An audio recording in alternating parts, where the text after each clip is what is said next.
So today's video is about my journey of cracking IIT JEE and finally landing in IIT Delhi. So एकदम शुरुआत से शुरू करते हैं। कहानी शुरू होती है क्लास 10 से, जब मैंने अपने फ्रेंड के मुझसे पहली बार IIT JEE की नाम सुना। तूने IIT JEE की प्रिपरेशन तो करी भी होगी। IIT JEE ये क्या होता है? अब एक क्लास का टफ एग्जाम होता है, इससे IIT से इंस्टीट्यूट में एडमिशन होता है। नहीं यार अभी कहाँ, अभी तो बोर्ड्स आ रहे हैं ना, फोकस कर लेता हूँ, बाद में करूँगा ये सब। लग गया था बोर्ड्स की प्रिपरेशन में। आज का नाम 99.2% क्लास है और एक अलग ही कॉन्फिडेंस आ गया था। ये रिजल्ट सेल्फ स्टडी के नंबर लाया था, मैं किसी कोचिंग का guidance and I was like I have achieved everything. मेरे अंदर आम कॉन्फिडेंस का थोड़ी कम सी हो गई, पर पढ़ाई तो करनी ही थी क्योंकि और कुछ आता भी नहीं था। मैं भी जाने अनजाने में IIT JEE के एक पेड़ का किरदार बन चुका था। Now, cracking IIT JEE was not at all easy. Considering the stats, around 10 to 12 lakh students sit in the JEE main exam, and only 1.5 lakh students get selected for JEE Advanced. And now in the JEE Advanced exam, only 15 to 20,000 students get into IITs. And if you want to get into an old IIT like IIT Bombay, IIT Delhi, IIT Kanpur, IIT Kharagpur, you need to be in the top 5,000 of the students. What the fuck? So how I ended up in that 1% of the crowd? Let's find out. Ain't nobody drop shit. Let's go. Ha. I needed some shit with some bop. Let's go. I flew past the whip with that blunt in my mouth, watched it swerving that whip. Class 11th में मैं बिल्कुल भी serious नहीं था IIT JEE preparation को लेके। तब मुझे IIT JEE टफनेस का अंदाजा बिल्कुल भी नहीं था। Now it was 2020 and COVID-19 was the main topic of discussion. Mysterious new virus. Coronavirus. Schools बनते, कोचिंग्स बनते, सब कुछ ऑफलाइन से एकदम से ऑनलाइन शिफ्ट हो चुका था। तो मतलब बहुत सारे स्टूडेंट्स प्रिपेयर नहीं थे इस ड्रास्टिक चेंज के। मैंने क्लास 10th वाले कॉन्फिडेंस से क्लास 11 की प्रिपरेशन भी स्टार्ट करके और सोचा सेल्फ स्टडी से ही JEE भी निकाल लूंगा। ऐसा ही मैं कोई कोचिंग में एनरोल नहीं था। मैं आकाश का टेस्ट दिया था, एंट्री एग्जाम होता है एमथे, उसमें ही रैंक अच्छी आई थी अराउंड 300। सो उससे मेरे को काफी कंसेशन मिल गया था, ऑलमोस्ट 0 हो गई थी मेरी fees. So why didn't I join it? But in the past I haven't been enrolled in any coaching. और उस समय कोविड का भी आ गया, तो सारी जूम क्लासेस पे होती थी और मेरा ऑनलाइन क्लास करने का बिल्कुल मन नहीं होता था। So I started sitting online classes. तो उस टाइम मैंने decided to full fledgedly rely on self study and YouTube to crack IIT JEE। No coaching, no teachers, no guidance, no peer group, only me and my mobile. और YouTube की दुनिया में जो पहला नाम आता है तो सबको पता ही है आप लोगों को, PW फिजिक्स वाला। क्या हाल चाल? बढ़िया एकदम। हाँ, तो वही था मेरा पहला चैनल जहाँ से मैंने पढ़ाई शुरू करी।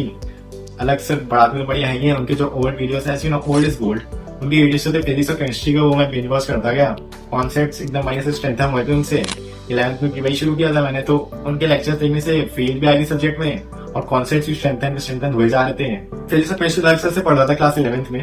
और मैथ्स की बात की जाए तो अनअकैडमी से पढ़ रहा था, समीर सर से काफी अच्छा पढ़ाते थे और समझ में भी अच्छे से आता था। मैं डेली का फिक्स टारगेट सेट करता था कि आज इतना टॉपिक करने हैं, क्वेश्चंस करने हैं। ये नहीं कि कितने घंटे पढ़ने हैं, क्योंकि मुझे वो थोड़ा कॉन्सेप्ट गलत लगता है कितने घंटे पढ़ना है। तुम एक टॉपिक सेट करो और तुम डिसाइड करो ना कि वो टॉपिक पर नहीं होगा तो तुम पढ़ रहे हो। इसलिए मेरे फिक्स नंबर ऑफ आवर्स नहीं होते थे। मतलब कभी मैं 10 घंटे पढ़ रहा हूँ, कभी 12, कभी 8 घंटे पढ़ रहा हूँ, बट जो मैंने टारगेट सेट किया वही कंप्लीट करके सो रहा था। फिर चैन की नींद आती थी मेरे को। And after achieving my daily goals, जब भी मेरे को पढ़ाई का मन नहीं करता था तब मैं थोड़ी बहुत फिजिकल एक्सरसाइज या गेम्स वगैरह थोड़ा खेल ही करता था, which has been stimulating my mind. जैसे ही कोई चैप्टर खत्म करता था तो मैं फिर मॉड्यूल के लेवल के क्वेश्चंस लगाता था और JEE मेंस की मॉड्यूल भी आकाश के, क्योंकि उस समय मैं कोचिंग में तो एनरोल था ही, ऑनलाइन था सीखा, तो क्या वो मॉड्यूल से मिली रहते तो वही लगा देता था। और फिर एडवांस तक के मैं पहुंच नहीं रहा था क्वेश्चन से, क्योंकि मुझे डर लगता था कि एडवांस क्वेश्चन मेरे से नहीं होंगे। ये थी कि अगर मैं एडवांस क्वेश्चन लगाऊंगा और मुझसे वो क्रैक नहीं हुए तो मेरा कॉन्फिडेंस गिर जाएगा और मेरा पढ़ाई में मन नहीं लगेगा। That I was so wrong at that time, क्योंकि अगर क्वेश्चंस लगाऊंगा ही नहीं मैं तो फाइनल एग्जाम में कैसे लगा पाऊंगा। मतलब सोचने की मतलब ऑब्वियस बात है, पर उस समय मैं डरता था पता नहीं क्यों और स्किप कर देता था टफ क्वेश्चन जैसे कोई आता था और मीडियम और इजी लेवल क्वेश्चंस लगा देता था, which was a huge mistake which I did in class 11th and still regret it. One more mistake which I did in class 11 was not giving mock test. Literally मैंने class 11 में एक भी mock test नहीं, same उसी डर की वजह से, फियर ऑफ फेलियर कि मेरे मार्क्स कम आए तो क्या होगा, मेरा कॉन्फिडेंस लो हो जाएगा। तब अपनी कमियों को छिपाता जा रहा था, कहीं कोने में ढके कहीं भागने की कोशिश कर रहा था, पर भी और कभी ना कभी आईना तो फेस करना ही पड़ता है। क्लास 11 खत्म होते होते ऐसा हाल हो चुका था कि मैं यूट्यूब वीडियोस देख रहा था कि क्लास 11 बर्बाद, अब क्या करें। लिटरली ऐसा हाल हो गया था मेरा। मुझे याद है मैंने क्लास 11 के एंड में एक मिड लेवल का क्वेश्चन उठाया था काइनेमेटिक्स का, and I could not solve it. वो JEE मेंस का PYQ था शायद, और मुझसे वो सॉल्व ही नहीं हो रहा था। आई वाज लाइक मुझसे एक बेसिक सा क्वेश्चन नहीं सॉल्व हो रहा है अभी, एक साल बाद मैं पूरा JEE मेंस एडवांस का पेपर कैसे ही सॉल्व करूंगा। I was in great self doubt at that time. Note ज्यादा बनाए थे, टेस्ट दिए नहीं थे, फ्रेंड्स थे नहीं उनसे कंपेयर कर सकूं कि मेरी प्रिपरेशन लेवल क्या है, तो मैं अपने आप को आंक नहीं बढ़ाता कि मैं कहाँ हूँ। इस IIT JEE की भीड़ में मैं किस नंबर पे आता हूँ, कहाँ स्टैंड करता हूँ, मुझे नहीं पता था। मैं गुम सा गया था इस भीड़ में एक तरीके से। अपने और साथ साथ स्टडी से मेरा भरोसा एक तरीके से उठ सा गया।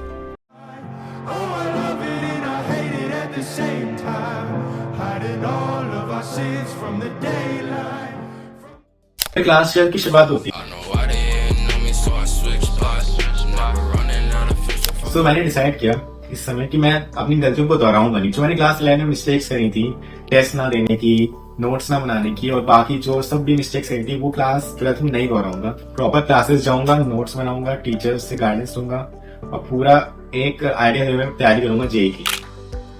COVID-19 returns. That COVID-19 has not gone away. Fears a rapidly spreading virus has reached us. And this time it affected me personally. मैं और मेरी फैमिली कोविड से इन्फेक्ट हो चुकी थी और वो भी सीवियरली। महीना लग गया था हमें रिकवर करने में। पूरी सब रिकवर तो हो गए थे, पर एक महीना मेरा जा चुका। लिटरली मैंने उस महीने कुछ नहीं पढ़ा, पढ़ता भी कैसे, बीमार था। सो जहाँ मैं क्लास 11 में ऑलरेडी पीछे चल रहा था, इस एक महीने से मैं और पीछे हो गया था बाकी से। फिर से सारे स्कूल्स, कोचिंग्स बंद हो चुके थे और फिर से मैं उस सिचुएशन में आ चुका था जो क्लास 11th में थी। नाउ आई वाज लाइक, क्या करूँ अब मैं?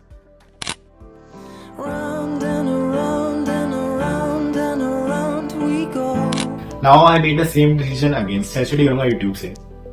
Now this time this idea worked because execution थोड़ा चेंज था। मैंने नोटिस किया क्लास 11 में PW से कॉन्सेप्ट्स में क्लियर होते, अलग सब कॉन्सेप्ट्स तो बढ़िया समझा दे रहे थे, पर एडवांस लेवल तक नहीं पहुंच पा रहा था वीडियो लेक्चर्स को देख के। सो देन मेरे हाथ लगती है फिजिक्स केमिस्ट्री वाला चैनल। श्री सर से मैं पढ़ने लग गया, थोड़ा बहुत बूस्टर चेकलिस्ट होती है उनकी, और साथ ही उनकी बुक होती है एडवांस रिस्ट्रिक्शंस वाली, वो सॉल्व करने लग गया। सो उससे मेरी फिजिक्स अलग लेवल तक पहुंच चुकी थी और मेरे से एडवांस के क्वेश्चंस भी होने लग रहे थे तब। और फिर मेरे हाथ लगता है एक खजाना। बहुत लोगों को पता होगा टेलीग्राम पे कोटा के अच्छे टीचर्स के लेक्चर्स पढ़े रहते हैं, ऑब्वियसली पायरेटेड। मैं वहां से पढ़ने लग गया था। तो कुछ चैप्टर्स केमिस्ट्री के, फिजिकल केमिस्ट्री बेसिकली जो स्टार्टिंग होते हैं क्लास 12 के, वो मैंने वहां से पढ़ लिए तो काफी अच्छे समझ में आ गए थे। और GOC मैंने वहीं से पढ़ लिया था, कि वहां से बहुत अच्छा समझाया गया था। मेरे को एकदम कॉन्सेप्ट स्ट्रेंथन हुए थे एडवांस लेवल तक। और बात करूँ मैथ्स की, तो मैथ्स के शुरू के चैप्टर मैंने वहां से पढ़े थे। फंक्शंस हो गया और रिलेशन फंक्शंस हो गया और बाकी आगे चैप्टर डिटरमिनेंट्स सब। और one new thing which I started in class 12 was making short notes. Literally they were the game changer in my preparation. जब भी मैं कोई वीडियो लेक्चर देखता था तो मैं उसके नोट्स तो प्रॉपर बनाता ही था, पर जब रिवीजन करने का टाइम आता तब वो नोट्स फिर से खोल के रिवाइज करना इतने बल्कि हो जाते थे, इट वाज क्वाइट डिफिकल्ट।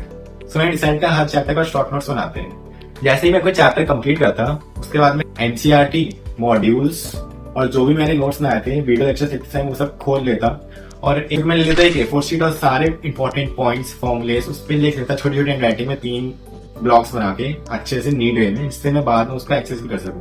साथ में मैं उसमें आउट ऑफ द बॉक्स जो क्वेश्चंस होते हैं ना, एकदम डिफरेंट थिंकिंग पे बेस्ड होते हैं, वो भी लिख देता कि वो काफी हेल्प करते हैं। क्वेश्चंस के जो तुम रिवाइज कर रहे होगे तो तुम्हें काफी हेल्प मिलेगी। दी शॉर्ट नोट्स को लिटरली माय लाइफ सेवर। जब भी मुझे लगता है कि इस चैप्टर से मेरी पकड़ कम हो रही है तो मैं वो शॉर्ट नोट्स निकालता उस चैप्टर के और वो रिवाइज कर लेता 15 से 20 मिनट में, और लिटरली पूरा चैप्टर मुझे अच्छे से समझ में आने लग जाता था और मैं क्वेश्चंस बना लेता था उसके। मैं बता सकता हूँ प्रिपरेशन के अराउंड मैंने 50 से 100 बार एक शॉर्ट नोट्स को रिवाइज किया होगा। So for all of you guys, I have uploaded my short notes on my Telegram channel. The link is in the description. Go and get it. Time test देना भी शुरू कर दिया था।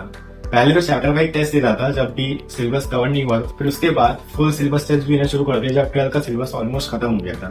तो 12 खत्म होने को आ गया था, सिलेबस ऑलमोस्ट ओवर हो गया 12 का, पर फिर बोर्ड्स भी आ रहे थे और साथ में 11th जो वीक थी उसे भी सॉर्ट करना था। सो काफी लोड आ गया था इसमें और I was feeling very stressed, क्योंकि बंच ऑफ एग्जाम्स पढ़ रहे थे आगे और प्रिपरेशन ठीक ठाक थी, मतलब उस लेवल पर नहीं थी कि मैं अभी एग्जाम को फोड़ सकूं, अभी थोड़ा और कसर बाकी थी। और साथ ही में एक दिक्कत उस समय ये भी थी कि मेरे को मूवीज और सीरीज की आदत लग चुकी थी। So almost binge watching every series getting launched. मुझे याद है कि JEE मेंस का एक फर्स्ट अटेम्प्ट था मेरे ख्याल से, और मैं जॉन विक की तीनों फिल्म खत्म कर चुका था, मतलब एक दिन पहले ही मैंने देखी थी। खास करके मुझे सुधारना था कि लास्ट टाइम पे दे कैन मेक और ब्रेक योर ड्रीम, और आगे और भी एग्जाम्स थे, तो इसके लिए मेरे को ये ध्यान देना था कि मैं ऐसी गलतियां फिर से ना करूं। मैंने 12 खत्म होने के बाद जो 1 महीना होता है बोर्ड से पहले, जनरली विंटर वाली छुट्टियां, उसमें 11 के फोकस करने पे ध्यान दिया। वन शॉट लेक्चर्स देखे यूट्यूब से, 11th वाले जो वीक चैप्टर्स थे उनको खत्म किया, फिर उनके शॉर्ट नोट्स बनाए और साथ उनकी बाइक भी सॉल्व करने लग गया। और इस बार से एडवांस लेवल तक जो मैंने कसर 11th में छोड़ दी थी वो अब पूरी कर रहा था मैं, क्योंकि एडवांस तक ही करूंगा तभी तो मैं एग्जाम में कर पाऊंगा। इसके बाद 10 तक देखते हैं बोर्ड एग्जाम्स। ऑब्वियसली मेरे लिए तो इम्पोर्टेंट नहीं थे क्योंकि मेरा प्राइम फोकस JEE था, पर पेरेंट्स को तो ऑब्वियसली फर्क पड़ता है। सो मैंने उनकी तैयारी भी शुरू कर दी ऑलमोस्ट 1 महीने पहले। पीसीएम तो ऑलमोस्ट सॉर्टेड था, विजय के लिए पढ़ी रखा था, बाकी थोड़े बहुत डेरिवेशन और ये सब होते हैं वो 1 दिन पहले हो जाते हैं रिवाइज, अगर वो कॉन्सेप्ट आते हैं अच्छे से तो, और बचते हैं बाकी सब्जेक्ट्स तो उनमें टाइम देना पड़ा था, तो ऑलमोस्ट मतलब काफी टाइम उसमें चला गया था। तो डेरिवेशन स्टॉप करके मैंने बोर्ड्स के थोड़े पढ़ लिया था कि बोर्ड्स पे अच्छी परसेंटेज आ जाए। बोर्ड्स खत्म होते और बोर्ड्स के बाद जेईई फर्स्ट अटेम्प्ट आना था, तो उससे पहले मैंने डिग्री डिसाइड किया कि हर दिन एक मॉक टेस्ट तो दूंगा ही। मॉक टेस्ट देता था सुबह 9 से 12 के ऑलमोस्ट टाइम में, और उसके बाद एनालाइज करना था, क्योंकि अगर तुमने मॉक टेस्ट एनालाइज नहीं किया तो मॉक टेस्ट ना वेस्ट एक तरीके से, क्योंकि तुम उसमें देखोगे उन्होंने मिस्टेक्स कहीं थी, फिर उनसे सीखोगे, उन कॉन्सेप्ट्स को फिर से रिवाइज करोगे। महीने के स्पैन में फिर मैं हर दिन एक मॉक टेस्ट किया था, बेसिकली वही पेपर जो प्रीवियस ईयर आ चुका था जेईई मेंस का, तो मतलब वो रेलेवेंट भी रहते हैं और तुम्हें अपनी प्रिपरेशन का लेवल भी पता चल जाता है कि कहाँ स्टैंड कर रहे हो तुम। मेरे अराउंड 200 मार्क्स आते थे उस time, so I was thinking कि डिसेंट मार्क्स है, थोड़ा और इम्प्रूव कर लेता हूँ बाद में, ऐसे अगर मेरे एग्जाम भी चला गया तो अच्छी परसेंटाइज तो आ ही जाएगी। मिस्टेक्स में से उतरी उन कॉन्सेप्ट्स को मैं रिवाइज कर लिया था ताकि आगे मैं वो मिस्टेक्स रिपीट ना करूँ। लिटरली बड़ा दिन इसमें चला जाता और टाइम बचता, उसमें मैं रिलैक्स कर लेता हूँ, क्योंकि एग्जाम से पहले ज्यादा स्ट्रेस लेना इज नॉट वेरी हेल्पफुल। तुम जितना स्ट्रेस लोगे उतनी तुमसे सिली मिस्टेक्स होंगी, उतने ब्लंडर्स होंगे और उतना एग्जाम तुम्हारा खराब जाएगा। तो एग्जाम करीब आता जाता और मेरे मार्क्स अराउंड 210 220 तक पहुंच चुके थे, which I was satisfied with। मैं सोचता ऐसा ही अगर मैं रेप्लिकेट कर लूंगी इन एग्जाम में, I will be scoring a decent percentile which is okay। फिर मैं फुल कॉन्फिडेंस का जाता हूँ फाइनल एग्जाम देने and guess what, I scored 99.7 percentile। I was literally very happy when the result came out, क्योंकि मेरे से बहुत सिली मिस्टेक्स हुई थी एग्जाम, लिटरली 10 से 12 क्वेश्चंस मैंने अपनी सिली मिस्टेक्स गलत कर दिए थे, उसके बाद ये परसेंटाइल आ गई, तो उनसे कुछ और कौन ही होगा। जेईई मेंस के रिजल्ट सारा कुछ ना होकर मैं जेईई एडवांस से फोकस हो गया था। मुझे पता था कि मेरा टारगेट जेईई एडवांस है, मुझे उसी में जाना है। ऑनेस्टली बताऊं तो मैंने कभी जेईई एडवांस की स्पेसिफिकली तैयारी की नहीं थी, हमेशा से मैं जेईई मेंस लेवल के क्वेश्चंस कर लेता, थोड़े बहुत जेईई एडवांस लेवल के, थोड़े ऊपर के, बस। जेईई एडवांस के जो टॉपिक्स होते हैं जो एक्सक्लूसिवली जेईई एडवांस में आते हैं, या कुछ कॉन्सेप्ट्स हो गए या आयोडो प्रोटो जैसी बुक्स हो गई, वो सब मैंने कभी नहीं लगाई थी। मैं मॉड्यूल अपनी वाइफ्यूज पे रिलाई कर रहा था, तो मैंने सोचा आखिरी मोमेंट पे क्या है वैसा करके इन्हीं चीजों पे जाता हूँ, कॉन्सेप्ट स्ट्रेंथन करता हूँ, फिर वाइफ लगाता हूँ, देख लेंगे जो होगा फिर आगे। सो फिर मैंने ऑल्टरनेट डेज पे जेईई एडवांस के मॉक टेस्ट देने शुरू कर दिए। मतलब 2 पेपर्स होते हैं, पेपर 1 और पेपर 2। काफी एक्टिव होता है, एक दिन में 2 पेपर्स देना, पर पहले साथ डालनी होगी। अगर जंग जीतनी है तो उसकी लड़ाई पहले से ही शुरू करनी पड़ी। तो इसी मोटिवेशन के साथ मैं जेईई एडवांस के मॉक पेपर्स देता रहा, और जेईई एडवांस वाला फाइनल एग्जाम भी मैं एक मॉक टेस्ट पेपर गलत दे आया। फिर जैसे ही पेपर खत्म हुआ, I was like it's over. मेरे को उम्मीद नहीं थी मेरा सिलेक्शन होगा, क्योंकि मेरा पेपर लिटरली ज्यादा अच्छा नहीं हुआ था। मुझे पता नहीं था पेपर इजी आया डिफिकल्ट आया, क्योंकि मेरे लिए तो काफी डिफिकल्ट था। मैं बाहर निकला, पता चला कि सबके लिए डिफिकल्ट है। अच्छा लगा कि सबके लिए डिफिकल्ट था, मतलब सभी का अच्छा नहीं हुआ होगा। 50% से भी कम मैंने अटेम्प्ट किया था, और कितने सही हुए थे मुझे पता ही नहीं। रिजल्ट वाले दिन आया, मैं आई वाज एक्सपेक्टिंग 3 के 4 के रैंक तो आ जाएगी, मतलब ठीक है, ओके रैंक है, मतलब जिस हिसाब से प्रिपरेशन गई थी इट्स जस्टिफाइड। पर जैसे ही रिजल्ट आया, बस शॉक्ड। I got AIR 1482। मतलब मैंने एक्सपेक्ट नहीं की थी कि 2000 के अंदर AIR आ जाएगी मेरी, क्योंकि मैं अपनी ड्रीम कॉलेज दिल्ली में जा रहा था, और उस मोमेंट को मैं बयान नहीं कर सकता लफ्जों। मतलब 2 साल से जो मैं लगातार घिस रहा था एग्जाम के लिए, वो एक पर रिजल्ट वाला मोमेंट जो है उसके लिए मुझे लगा था सब सैक्रिफाइसेस वर्थ इट थे। All preparation was justified and finally I made it. और यही चीज तुम सबसे भी कहना चाहूंगा, अगर तुम IIT JEE की प्रिपरेशन कर रहे हो तो उसमें अपना 100% दो। उस मोमेंट को याद रख के करो जब तुमने रिजल्ट चेक करोगे अपने पेरेंट्स के साथ बैठ के, और तुमने ऑनेस्टी से प्रिपरेशन करी है तो रिजल्ट तुम्हारे हाथ में ही आएगा। अगर नहीं भी आएगा तो वो ऑनेस्टी तुम्हें कहीं ना कहीं तो पहुंचा ही देगी। बाकी पहले ही बोल चुका हूँ, IIT is not everything. IIT बस एक छोटा सा पड़ाव है तुम्हारी लाइफ में। अगर मिल जाता है तो अच्छा है, नहीं मिलता है तभी बहुत अपॉर्चुनिटीज है लाइफ में यार, आगे देखो। तो अगर तुम्हें और मोटिवेशन चाहिए तो you can check out this first IIT वाली वीडियो जो मैंने प्यार से बनाई थी वही है।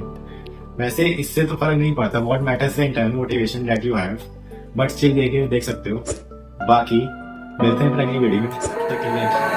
Now I'm in the game, I was on the bench. First I was renting, now I'm collecting rent. First it with the Beamer, now I want the Benz. Spending all the back.